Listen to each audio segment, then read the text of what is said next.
everyone. Welcome to another new session of Tech Kathina. For those of you who are new to Tech Kathina is a platform where we discuss about new and upcoming technologies. With that, I'm your host Deepthi, and today with me is Shalaka and our speaker Prashant. So before I get on to the topic, I just wanted to give you a background about banking. So are you guys aware that banking first started in India is one of the country where banking started, apart from Syria and Sumeria. So it started with people lending grains to farmers and merchants so that they carry across different cities. And then later on, it went on to Greek and Roman Empire, where from temples they were giving loans and they were accepting something as a deposit, and even they were doing the currency exchange also there.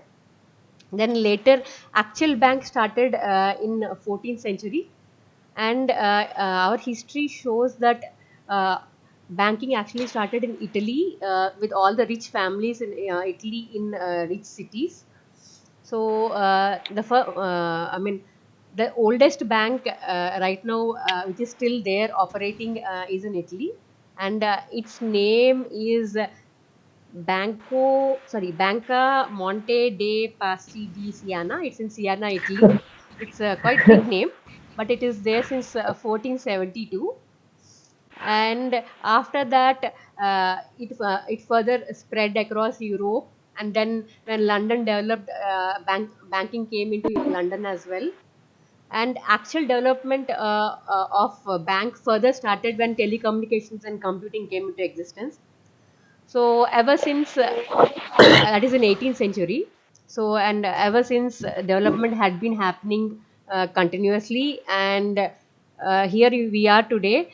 And banks, as an architect, I know are the ones who always I have seen them going for the newest technologies, while at the same time keeping all the regulations into consideration. So with that, I would hand over to Shalaka. Hey, hi everyone, Dipti. Very nice introduction to the topic and some interesting facts. I just wanted to add mine. Money is has been a topic of great interest throughout our history, and in fact, I mean, I recently came to know that one of the earliest finding of human writing is not about story, is not about epic. It is about accounts, account keeping. So that's just one more interesting fact. All folks who are joining this session live, thank you very much for your time. We are trying to touch the industrial topics and their connections with the technology. Uh, Today's topic is also one of the interesting new era that is coming up called open banking. And our speaker is Prashant. I know Prashant for about 9 months now. He is very very hands-on hands-on technology person person who who understands understands the the banking banking domain domain in in detail. detail. He is also very well versed with Versed with lot of lot of workflows that workflows that happen happen in bank. in bank. And I have And I seen have him seen him working working extremely well extremely well in some of in the some of the transformation transformation projects to projects to really really create create uh, the new the new workloads workloads or or modified modified workloads which workloads has which has got got infusion of infusion of AI AI into the into the workload workload itself, and itself, also and sort also of sort of creating the creating the strategies for how strategies to for how make to make data data the bank, given that this is such a sensitive sensitive and and regulatory regulatory oriented oriented kind of data, and still and still leverage leverage that either that either for for some kind of value or monetization, further monetization. So with so with that, that, Prashant, Prashant, I hand I over hand to over you to if you you if you can can just just introduce introduce yourself a bit yourself a bit further, and further, then and then we can get we can get right onto the right onto topic. the topic. Thanks, Shalaka. Thanks, and thanks, Shalaka, for the nice introduction. Yeah, just to add on to it, as Shalaka mentioned, I'm an architect working for the banking, financial services, insurance industry. Have been working in this space for the last 18 years. Worked across different companies, whether it is the product or whether it is the system integrators. So I I can say have little bit insights into how the banking industry works, right? And as Dipti said, the banking industry has been there for quite some time, ages, right? And the reason for that is innovation. It has been innovating from the day it originated, and that is the very reason that I have picked up this topic on how in this new age, what does open banking do and how banks are going to innovate themselves to stay relevant. So coming to this topic of open banking, today if I have to take a look at banks, there are few key focus areas for banks. Some of it is around fraud, where banks are thinking, how do I ensure, or how do I secure my systems? Then definitely banks are looking at data, and the reason they are looking at data is how do I get better insights into my customer. The third thing that they are also looking at is how to stay relevant to the customers in this digital era. So, if you talk to banks, maybe 9 out of 10 banks would be in somewhere in the journey in digital transformation. And an offshoot of digital transformation I see as open banking. Now, how does open banking relate to digital or so? Let me just go through on what is currently happening at banks. So if you take a look at the banking industry, the work that they do is they lend money to borrowers. They borrow money from, say, RBI. Sure. From where I left. Yeah. Yeah. Let's take a look at how open banking relates to what are the current scenarios the banking industry is facing. So if you take a look at banks, what is the primary tasks that they do? They lend money to borrowers. They borrow from the market or from the regulator as such. And the third thing, which is one of the key areas, is they help or they enable payments. Now in the payment space, last couple of years, there have been a lot of fintechs who have suddenly sprung up in this space, and you will see maybe more than 50% of this fintechs are focusing on payment space. Now, what might be the reason for this?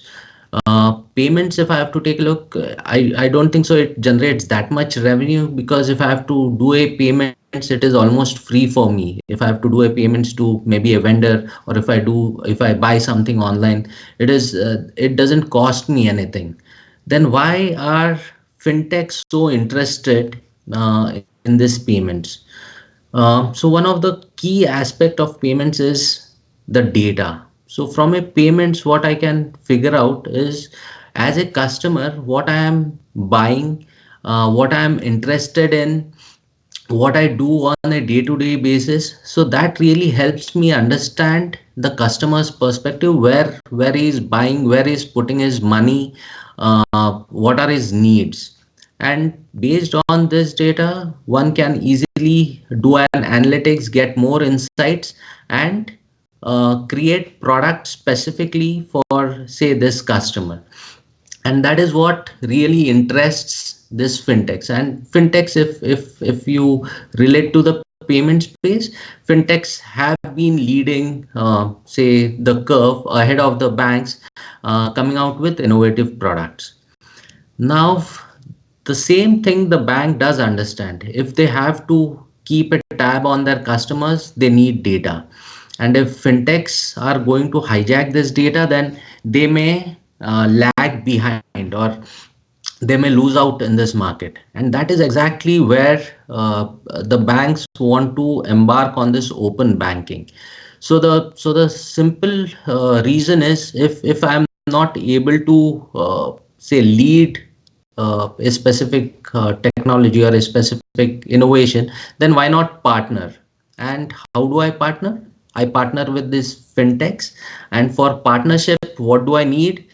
is how can fintechs easily use the services which I have in my systems, so that I can give something to the fintechs, but yes, I can also get something from the fintechs in terms of the data about the customers, right? So that is in brief on why the banks are into open banking, how open banking relates, or what is the kind of driving force behind this open banking. Now, the way I find it easier is to understand in detail open banking.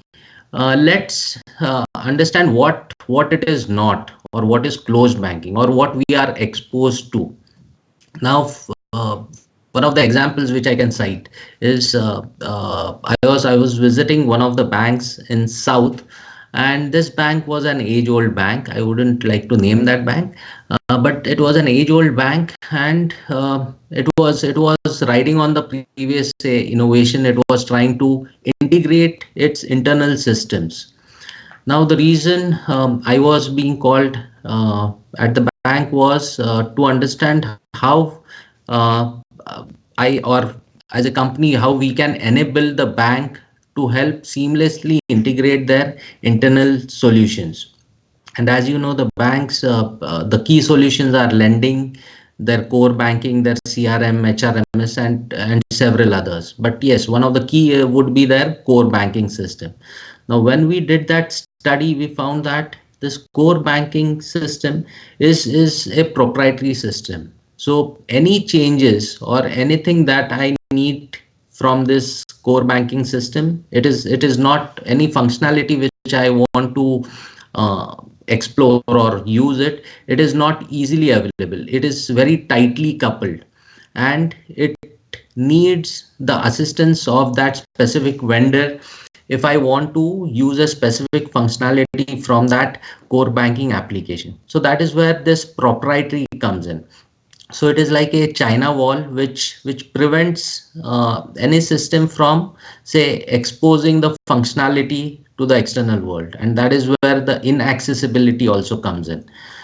The next thing is the way the banks or the systems within the banks were designed is it was more inward focused.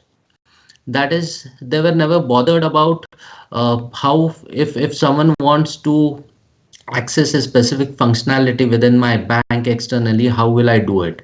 It was mostly internal applications talking to each other, and that is the reason the banks never looked at how heavy these messaging systems would be, how much data they are carrying or so. And that's where the heavy protocols like SOAP and so were being used by the banks. The last but not the final thing is, if you take a look at the age-old banks, the way these systems have been designed is the system has been designed as a whole. So either it is one or none, right? So if I have to make a change in the system, it is like I'll have to get down the whole system, make that change, test it, and again put it back up on the network. So the system is not, I'll say, not composable in terms of if I have to make a specific change to a functionality. Say, for example, I want to make a specific change to their KYC, which is know your customer workflow. I would not be able to just make a change to the know your customer workflow, because that workflow is internally tied to the whole, say, the core banking application, and it is not separable from the entire application. So that is where that non-composability is.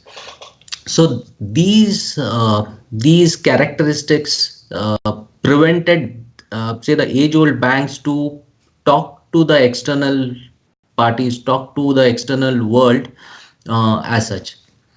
So this is what the closed banking is. So definitely open banking is something opposite to this, and I would like to again take up another analogy out here, which would help everyone understand understand what this open banking is. So this is what you see out here is a petrol nozzle. Most of us would have taken our cars or two-wheelers to the petrol station to fill in petrol, right? Now when you go to a petrol station, I don't choose as such the pump other than the type of fuel, right? So as long as I have petrol, I can go to any of the pumps which dispense petrols, and I just open the tank, I put in the nozzle, fill it, shut it, make the payment, and go off. So irrespective of whether I have a two-wheeler or a four-wheeler, or even if it's a four-wheeler, it doesn't matter whether I have a hatchback, a sedan, an SUV. The nozzle pretty much fits any of these vehicles. And this is exactly what open banking talks about. It is how easily I can expose my functionality so that any of these third parties can come, can utilize the services that I am exposing and which are relevant to them easily, and they can use these services for creating their innovative products. So that takes us to, say, I'll say what I've tried to put is kind of a definition for open banking, wherein the banks allow controlled access in terms of their customer data, in terms of the products, to external third parties, so that the external parties can improve their products or services. Now, here I would like to cite two interesting examples. Both the banks in India, both perceived as, say, the digital banks or the digitally transformed bank. So one of the bank, I again I won't name the banks. One of the bank I approached because I wanted to open an account for my wife. So the agent came in at my place. He had a tab with him. He took all the details on his tab. He scanned the documents, the know your customer related documents, and he issued me a temporary checkbook. And he said that within, I suppose, 10 to 15 minutes, I should be. Uh, Dipti, is there a problem with the sound? Am I audible? I just saw a message. Okay. If that's not a problem. So, uh, yeah, so this bank, and the bank was pretty much able to open the account for my wife within the next, I suppose. Sure, sure. Thanks, Dipti. Yeah. So coming back, yeah. So the bank was pretty much able to open the account within the next 10 to 15 minutes, and that was it. So definitely, I would consider this as one of the banks who have transformed, or at least are on the digital journey, and uh, they have embarked on the open banking concept. Now, similar to that other bank, I had approached another bank, another Indian bank itself. Here, I wanted to open an account for my daughter. It was Sukanya Samriddhi. So the first step, I went to their website. So they said that you will have to come to the branch to open the account. I visited the branch. At the branch, luckily, the agent said he'll come down home and he'll take down the details and do the necessary formalities. So again, the agent from the bank did drop by. Um Similarly, he did have a tab. He did scan the documents, but unlike the previous bank, this bank took around maybe a week to two to just open the accounts. So in spite of this bank telling that it is all digital, it is all streamlined, I don't think so. The systems would be streamlined, and there would be some manual interventions at the back end, which are preventing this bank from.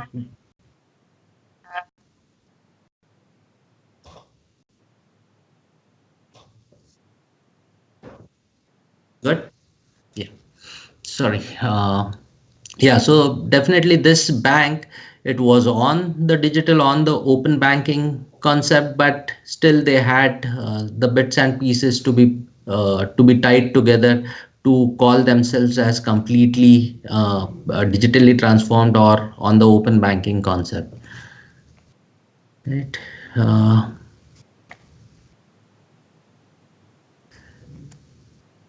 just a minute.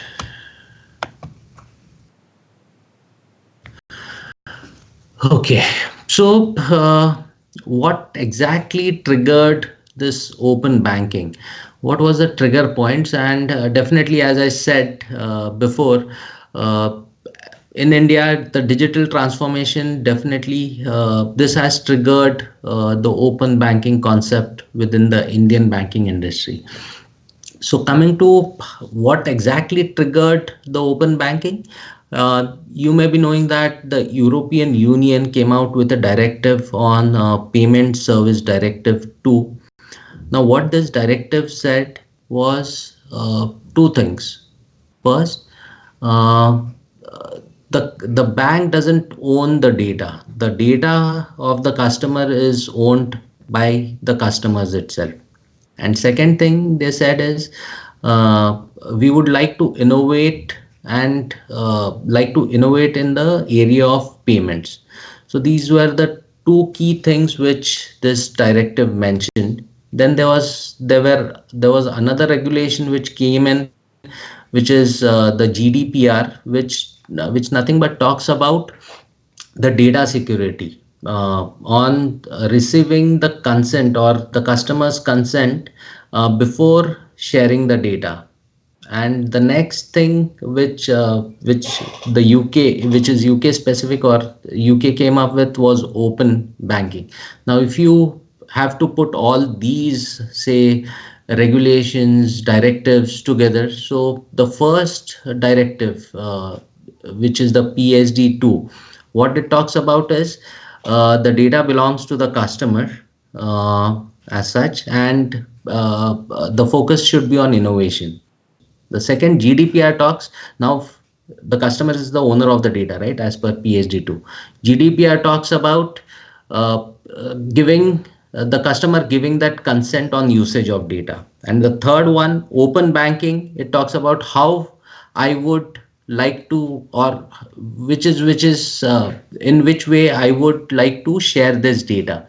So this is how all these directives work hand in hand as such. And definitely, as I said, from a India perspective, if I have to put in, the digital transformation has triggered this open banking concept within India. If you take a look at, say, Axis Bank, just for an example, Axis Bank tied up with Google Pay for with on their UPI payments platform. So this is one example where the banks are tying up, banks are partnering with the fintechs to embark on this journey, and what they are making use of is the open banking platform to enable them in their journey of innovation hand in hand with those fintechs. Going to the next slide. So now what we'll take a look at is how, what is, say, from an open banking perspective, what is the impact to a customer, or how does it impact the banks? So the first, let's take a look at from a customer's perspective. What you see here on the left hand side is, I can say, an age-old bank, or the bank which is not on the digital journey or not on the open banking concept. Here the customer interacts with three different banks, but here the way he interacts is he has one-to-one connects, which means he'll have, say for example, he has different usernames, password, login details for each and every bank. Plus, if in case there is a merchant, even that the relationship between the merchant. So now the problem out here is the customer has to maintain three different relationships or n number of different relationships depending on the number of, say, the banking entities that he is interfacing with.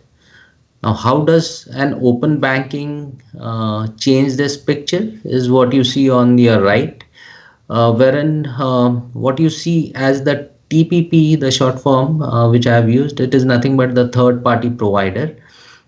So here the customer doesn't directly interface to these banks. You have an intermediary who the customer interfaces with, and in turn this intermediary would interface at the back end with whatever the n number of banks that this customer wants to interact with.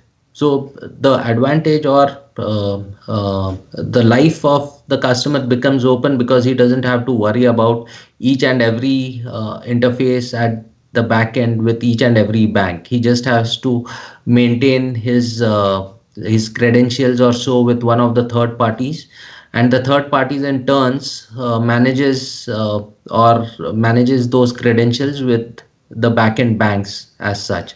And that's the way his life becomes much more simpler in terms of manageability of his accounts. So this is from the customer's perspective what we had. Next, let's take a look at from the bank's perspective. So here, the persons which you see, the green, the brown, the purple, the blue, these are all the customers, or this is the entire population of the customers in the market. And what you see down is bank A. So of the whole population, maybe the bank A is has the green customers as the customer set which the bank has as of now. So the other customer said the bank does not have any interactions or any relationships. So the blue, the greens, these are the customer sets for, say, bank B, bank C as such.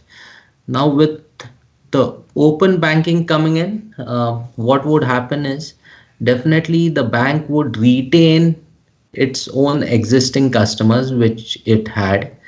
It would partner with a third party provider. In turn, this third party provider has access to the whole customer set or the customer sets of different banks. So, in turn, what happens is the bank A not only has access now to his customers, but it also exposes the functionalities internally, maybe whether it is, you can say, a lending functionality or kind of say an home loan functionality to a third party provider. And the third party provider provides this service to the additional set of customers which were not initially banking with the bank A.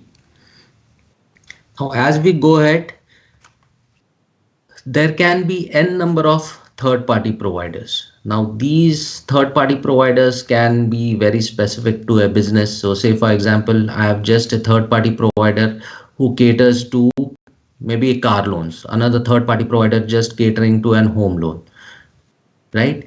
So all these third party providers, so what happens is the bank has to tie up or has to authenticate these third party providers so that these third party providers can access the functionality of the bank within and give this or provide this functionality to the n number of customers in the market instead of just focusing on the, say, on the just as a number, the three customers, the three green customers which bank A had initially. So the advantage is now the spread for bank A is not just his customers, but also the customers or the people or the prospects who were not even exposed to the bank A, right? And that is the way the other banks would also work. So there would be bank C, bank B, who would also expose these functionalities. So in this scenario, what happens is, just say for example, if some bank doesn't embark on this journey, The loss to that bank definitely would be he would keep just focusing on his set of customers and would lose out on the other customers where he doesn't have any connects to. Whereas the other banks would it would be like the whole population would be their customer sets, and the chances or the advantage to that bank would be in terms of the number of, say, the sales would increase, definitely the revenues would increase along with the increasing customer base.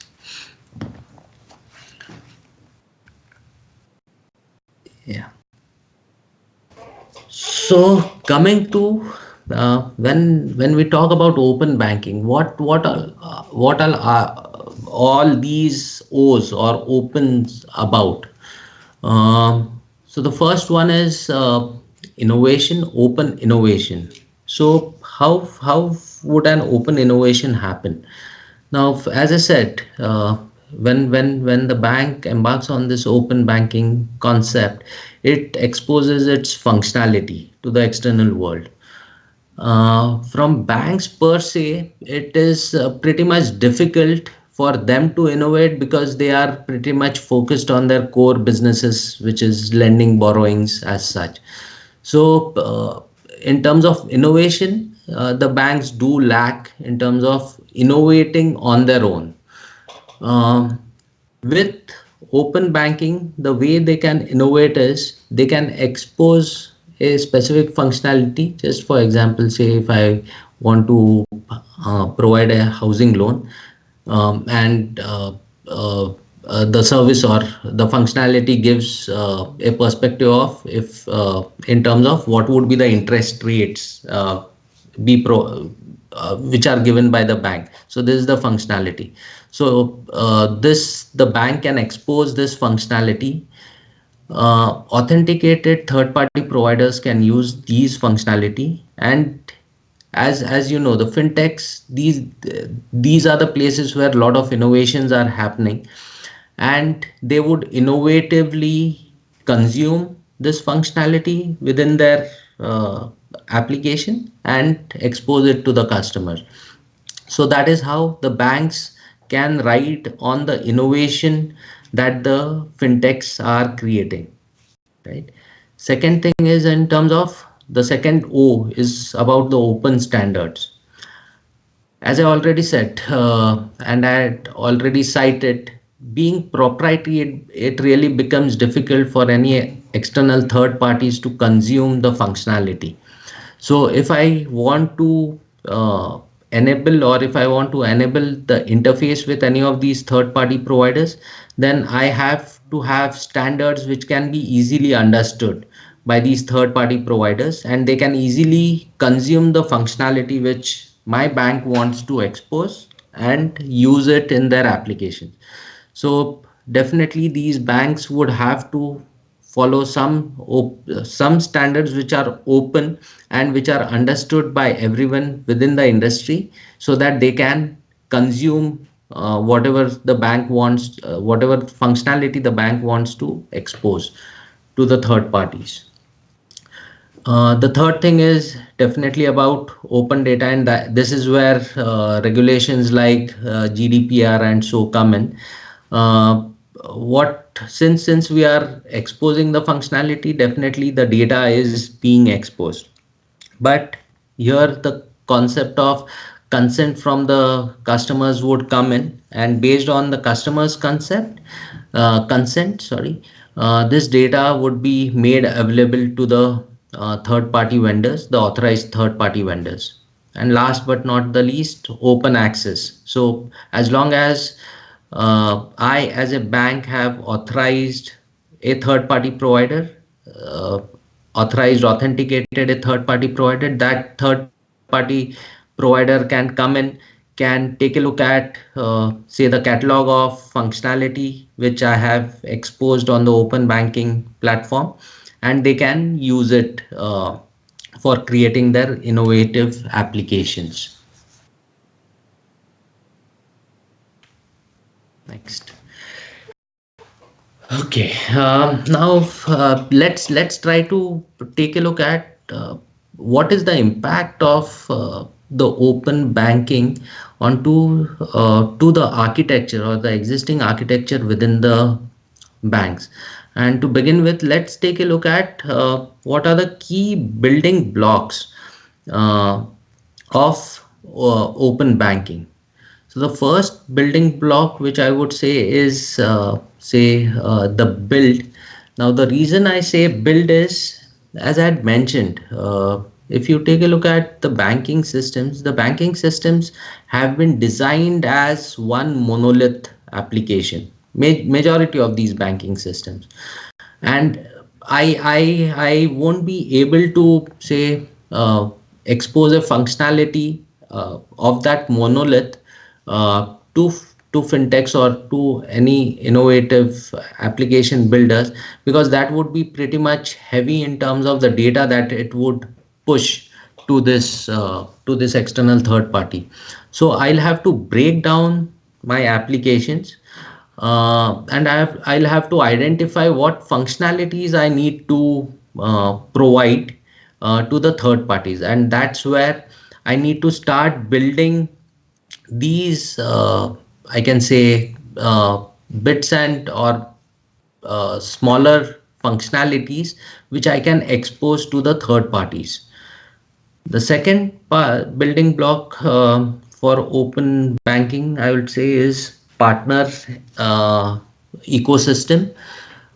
So banks would have to say identify the partners who they would like to authorize, authenticate, who can use the functionality that I am exposing using the build activity. The third definitely would be the connect. So once I have my partners identified, how my functionality can be used by the partners, how will they talk to each other, and that is where the open standards also come in.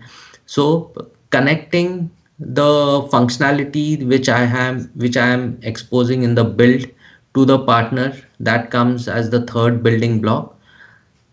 Now, when I'm exposing my functionality, my data, definitely the security of the data would come into picture, and that is where the consent management piece from the customer would also come in.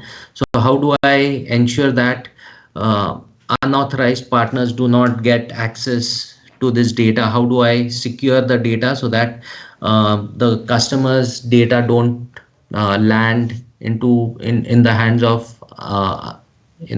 of any unauthorized partner? The fifth building block is from a governance perspective. Since I am talking about the data as such, the governance of data, how this data would be used, where all it will be used, till what time this data would be available to be used. So all of those concepts come in. And the last of it is what's in it for the banks, right? Other than the data wherein they can get insights, what is there for the banks? So the concept of, can I monetize or can I make money uh, for giving the access to my functionalities to these third party providers? So that is another key aspect. Can I charge these third party providers based on the usage that they are having of the data that I'm exposing to these third party providers? So uh, once we have these building blocks, let's take a look at architecture. Now this is apologies, this is pretty cramped as such, but I'll just walk you through. So this is a sample functional architecture for any of the banks.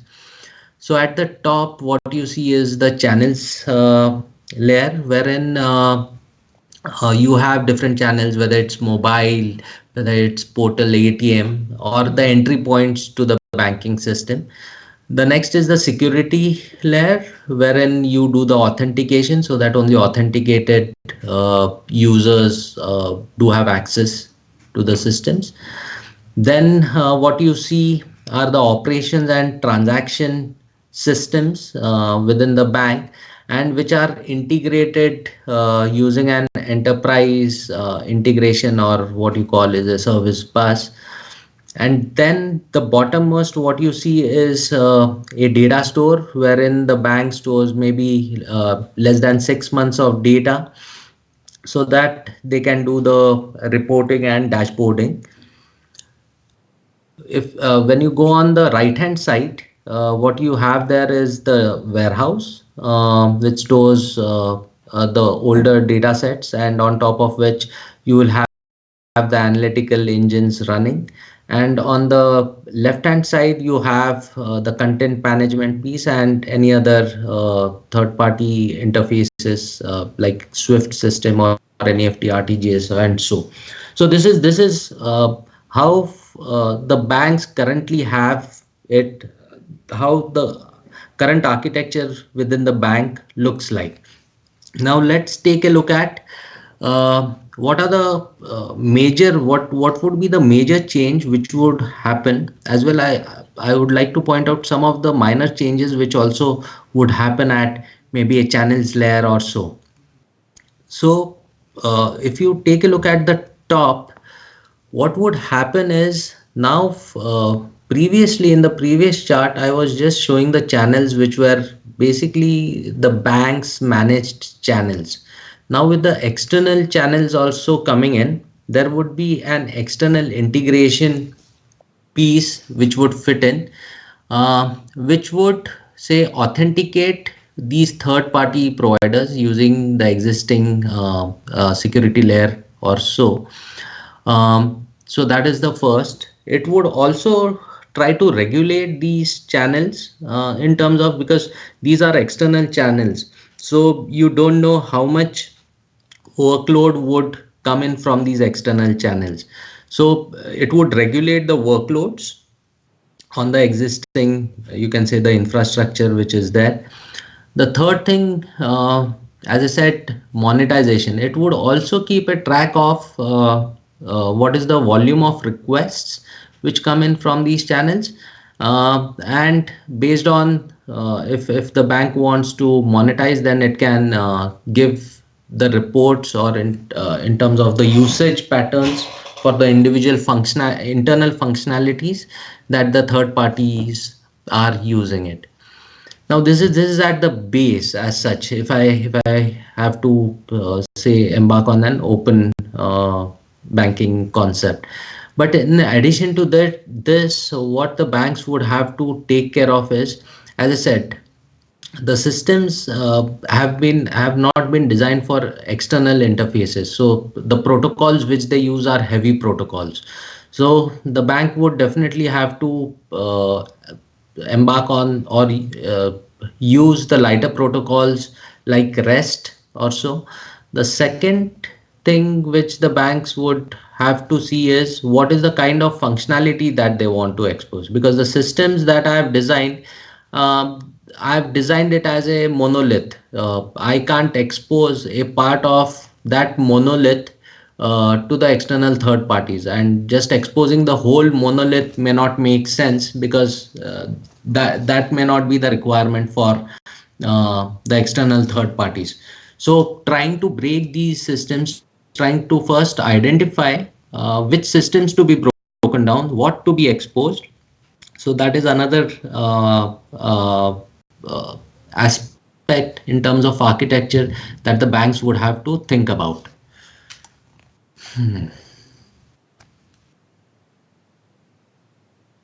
Going to the next chart.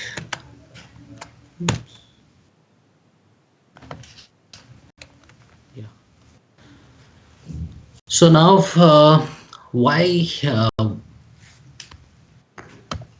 Sorry. Why so much talk about open banking? Why? What's changing in the market that is driving the banks towards open banking? So the first and the most important is the customers expect it. So it is like the customers have now tasted the blood, and by saying that, what I mean is the fintechs have shown the customers that their life can be so easier that the customers have started expecting even the banks to transform so that it makes their life easier. And definitely, the customers are expecting the banks to be as nimble as those fintechs. And for doing that, definitely they would have to say embark on this open banking so that all their processes are streamlined. It gives good experience in terms of the turnaround time, in terms of his expectation or experience from the bank which he receives from the fintechs. The second is innovation. If you take a look at the innovations which are happening or which the fintechs are getting to the market, it is crazy, right? Every week there is something new. There is a new app which is trying to make the life of me or a customer much simpler. So definitely the banks would have to innovate, and if they have to innovate, if they can't internally innovate, they would have to say huddle with fintechs which are innovating, and if they want to huddle with these fintechs, then they would have to make their systems more open. Uh, Definitely, it's good for the bank because, as I said, the customer base increases for the banks. And fourth, time to market. Definitely, since from an innovation perspective, from the functionality perspective, if I have a functionality which is available and which I can consume and I can create new products, definitely it reduces my time to market to the customers. Now, why the banks are interested? Uh, Definitely, the banks are going to give a better customer experience, uh, and as such, the customer following or they would maintain their customer base and attract more customer bases. Second is it from a revenue model perspective. Initially, the banks were more internally focused. Now they can also consider these third parties as their partners and try to sell more, try to reach out to their customers more. Definitely, it creates it results in innovation. And if the bank is not able to innovate internally, definitely fintechs are the options which are available. And in terms of definitely the banks, the as far or as much as I digitize, my cost of customer acquisition goes down. So it would definitely help the bank for reducing their acquisition cost to stay profitable as such. Having said that, it's not that easy. So the challenges which I feel the banks would face is, say, I've just divided into the phases. So from a design phase, as I said, uh, the bank systems are monoliths. So how do I first identify which is the functionality that I would like to say give to these third parties? So identification would be the major issue, and these the functionality should make sense to these third parties also. Else, the third parties are not going to use the same. The second perspective, it is in terms of how quickly I can build, because as you have seen in the market, the fintechs, the turnaround time is pretty fast. So if I have to meet that turnaround time, how can I have my internal functionality available as quickly as possible to these third parties? The third, from a manageability perspective, security would be on the top criteria, because now I am dealing with the external third parties, and I have to be sure that the data is not leaked to any of these unauthorized third party providers. And from an operations perspective, it is like, how do I how do I attract these third parties? So they are not going to get attracted, or they are not going to approach me if I am not exposing, or I'm not giving them the functionalities, the internal functionalities, exposing to them which they are looking out for. So I should have my house in place in order to attract these third party providers, which would help me in innovating and reaching out to more customer base. Uh, yeah, that's the last slide, and yeah, this is nothing about the open banking, but this is Danke, at least as I uh, spell it. This is I'm learning German, so I thought maybe I'll try some words out here. So thank you. That's all from my side on open banking for now. Yeah, Dipti, over to you.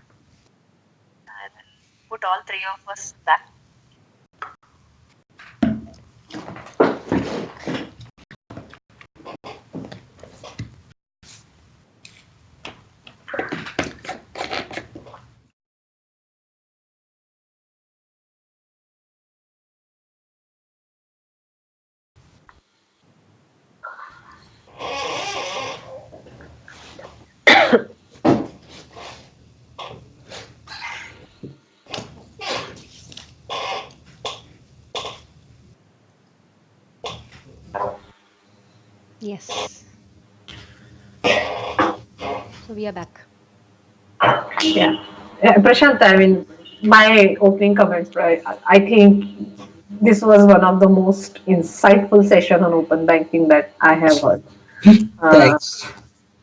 Amazing examples, very easy to relate, and I mean, you just made the whole open banking complexity sound very simple, Yeah, easy, and actually, logical. correct. Uh, thank you for that. I really appreciate. I mean, I'm sure you must have gone through just too much of reading to get to To this make it so simplification simple. level. Yeah, absolutely. So, thank you very much for that, Prashant. And with that, let me hand it over to Oh, Dipti. and just to give you one of our uh, audience, he has told that he has learned a lot and understood a brief knowledge about open banking. In fact, he was thanking you for the example that you gave on petrol dispensary. Yeah, definitely. These real life examples, if we have analogies, then it makes our life simple to understand the difficult concepts, right? Yeah, Yeah, yeah, it is. absolutely. Yeah, and thank you, Rahul, for being so interactive. Uh, it was a pleasure to have audience who are very interactive. And so, yeah, before we end the session, there's a tradition that we do, Prashant. Yeah. So, we ask our speakers, what is the book that you're reading? Right, right. So, yeah, so I won't consider myself as an avid reader, but I do like to read autobiographies of the people who have been successful, or who are on that path. So currently, I am reading a book written by Ashley on Elon Musk. Everyone knows Elon Musk because of the style that he carries around, and because of the areas that he is focusing. Definitely Tesla, SpaceX, he's all over the place. But one of the key things which I learned, or which I learned about Elon Musk was, he's a pretty much hands-on guy, and when I say hands-on, it is like he assigns a task to his team, and if his team says that this specific task can't be done in specific number of days, then he shows to his team and he does the task himself, and he shows to the team that yes, what he said, the timelines that he said were right, what he expected was doable. So that is really appreciative. It's like very difficult to be hands on maybe. So right from space to cars, anything and everything, he's hands on. So really appreciate that specific capability. Yeah, some good bosses are Uh, actually really so I good. mean, I just have a bit different perspective on this, Prashant. And thank you very much for the comments, though, on Elon Musk. But I also sometimes end up keenly following his thought process and the kind of business decisions that he drives via those thought process. But at the end of the day, I think he's a very high IQ person, and there are some challenges of having high IQ person as your manager. So it's like sometimes he will end up doing tasks which are like beyond the capability. So uh, I am assuming that if you are really up to the mark and extremely motivated person, and a match to the kind of energy and IQ he carries. I think he is one of the phenomenal leaders that you can be inspired by. But Yeah. otherwise, life can become pretty difficult for. Yeah, so yeah, definitely. So I completely agree to that, Shalaga. So when I was reading this book, I was thinking, will there be a day that I would like to work for Tesla? But I said, leave aside like to, am I that capable of to even matching his capabilities? I said, maybe not. No, but one advantage of having a high IQ boss is you'll also grow with it, right? Maybe you might find it difficult immediately, but over a period of time, you'll actually grow. I Yes. have my own experiences. Yeah, I agree. Dipti. Okay, and that's it. Thank you, guys. Thank you for joining. And please do subscribe and please keep asking your questions. You can always mail us at techatena@gmail.com. So, with that, thank you for the day and thank you for your time. Thanks, guys. Thanks, guys. Bye. Thanks. Bye.